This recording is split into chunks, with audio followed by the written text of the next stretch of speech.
Who needs him? He's such a loser. Roger responded to his friend Stephen when the subject of Danny came up. That's a pretty harsh thing to say about your brother. Stephen responded.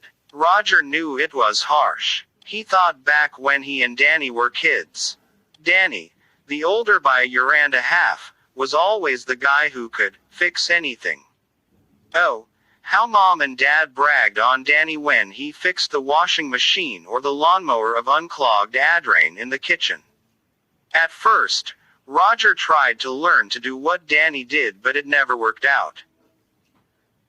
Finally, in high school, Roger found his gift, and like his own dad, it was the gift of gab. He won competition after competition in speech, debate and other forms of speech giving.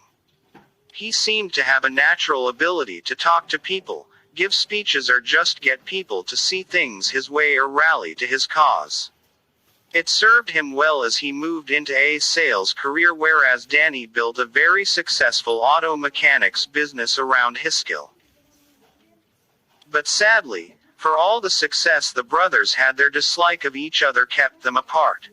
Danny never understood by talking was a good skill, and Roger thought being able to tinker with machines or pipes or wires was a geeky way to be. They fought about it endlessly until Danny moved out, but holidays were always tense except when they went to see Grandma. Everything stopped at Grandma's house because she saw them as her sweet baby boys, and for a while when they visited her, they were sweet and children again, innocent and always ready to play. Stephen left his friend Roger in his office thinking about his brother. Roger wondered if there'd ever be a way to make things okay between them. He didn't know that over at his garage, while fixing a car, Danny was wondering the same thing. Roger's thoughts were broken by the phone ringing. He answered it. The sound of urgency in the voice was frightening. Roger, the floods have his Pilger. Stephen informed him. Pilger was not far from the large city where his family grew up. The water is rising there and people are becoming trapped in their second floors. The Red Cross is going in to try to get people out. At first, Roger didn't get too alarmed, but then he remembered, Pilger was where Grandma lived. He picked up the phones and called her, but no answer. He knew she lived alone in that big house and probably could not get to the phone. The thought of her alone facing that terror was more than he could stand. Moving almost on instinct, Roger got moving. He organized a rescue mission for the town of Pilger using his huge network of contacts at church, work, his clubs and his business contacts. Within hours, Roger had an army of men and machinery gathered in the parking lot of the church. They were ready to invade Pilger and save those people. Folks, he announced to the crowd of rescuers from his bullhorn. We need to pray. My grandma is down there and you all have relatives there too. Let's pray that God help them until we can get there. And then he bowed his head and led them in prayer. Roger, we have another area to pray about. Steve shouted out. Lots of these boats are broken. We need mechanical help, or getting all of us down there will be no good. We need someone who can fix anything.